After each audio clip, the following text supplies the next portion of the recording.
Hi everyone, for today's book review we're going to be checking out Ken Marshall's Art of Titanic.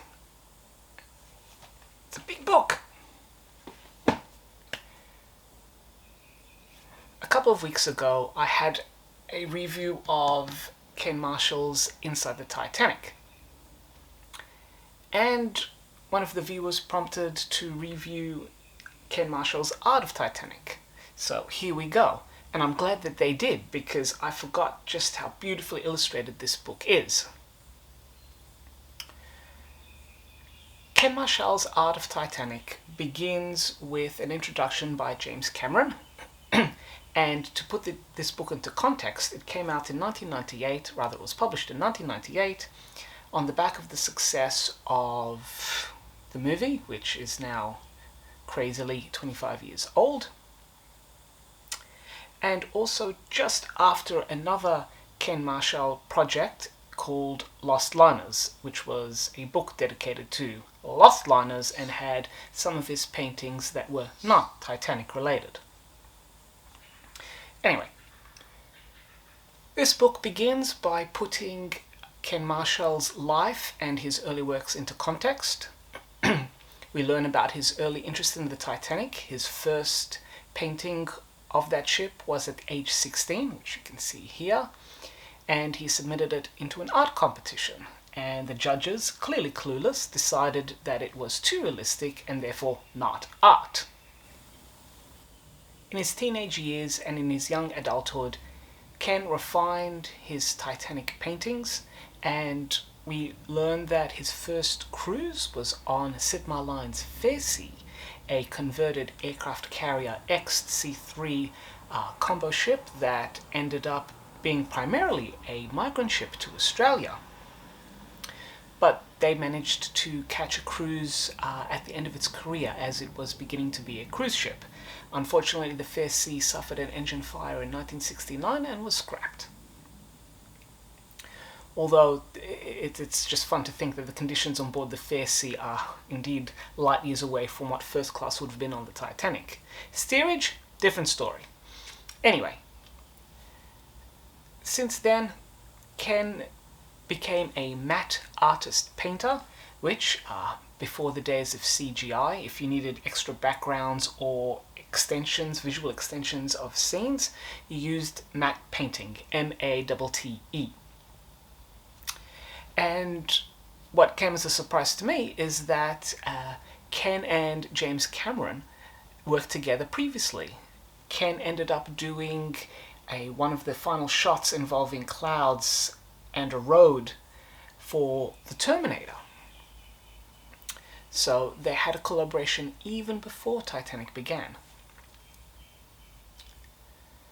Ken was also involved in Raise the Titanic as an advisor, and as we all know, there were rifts, particularly when part of the forecastle couldn't be adapted, and so even though the rest of the ship, and in particular the miniatures, were historically correct, there were still some forecastle details that just couldn't be made to fit right. And if you want to see more about Raise the Titanic, then check out my previous review on those volumes.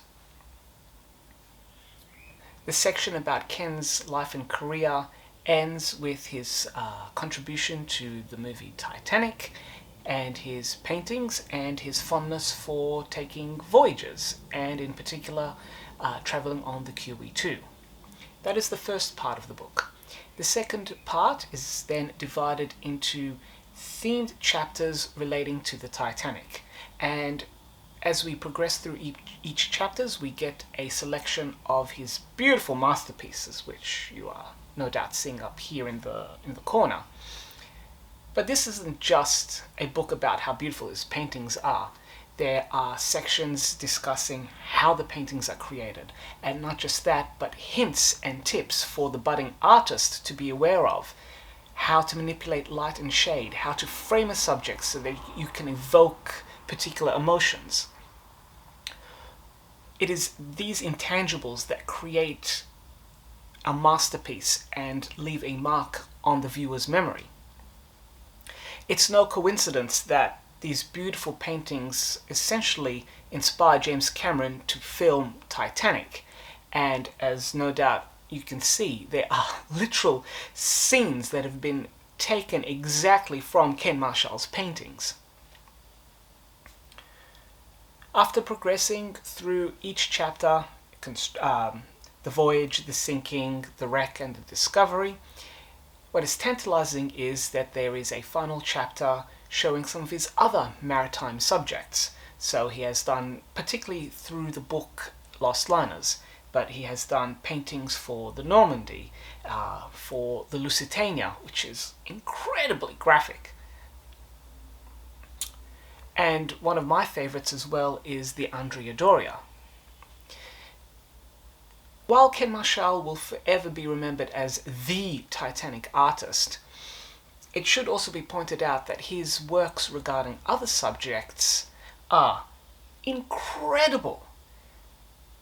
And he should be held in high regard to some of those other maritime artists, such as Stephen Card, Henry McGreevy, Stan Staffanyak, Don Stoltenberg, and many others who have made such an impact in maritime artwork. This book is actually a fantastic way to browse through Ken Marshall's work. It's almost like a cheat to be able to go through, there must be at least 30 plus artworks in here. And it's beautiful to look at. I haven't browsed this book in a while, but looking back at it to make this review, I'm reminded of his sheer talent. I mean, this particular image of the staircase flooding, just look at the sheen on the wood. You could almost touch it. That is real talent, and few artists possess this. For those who love Titanic, maritime art, ocean liner art, then this book is a must-have. It is beautiful that we get an insight into Ken Marshall's life, and also what I particularly appreciate are the hints and the tips and the tricks of how to create a beautiful painting, how you can play with shades and lighting, and in particular framing, how a certain frame will compose the image so that it can help you evoke a certain mood. All these insights are fantastic for anyone looking to be a maritime artist. So, for all of this, it's a 5 captain's hats. It's visually spectacular. It would make a fantastic coffee book table. It would look great on your Titanic themed bookshelf. It would look equally at home on your maritime artwork themed bookshelf.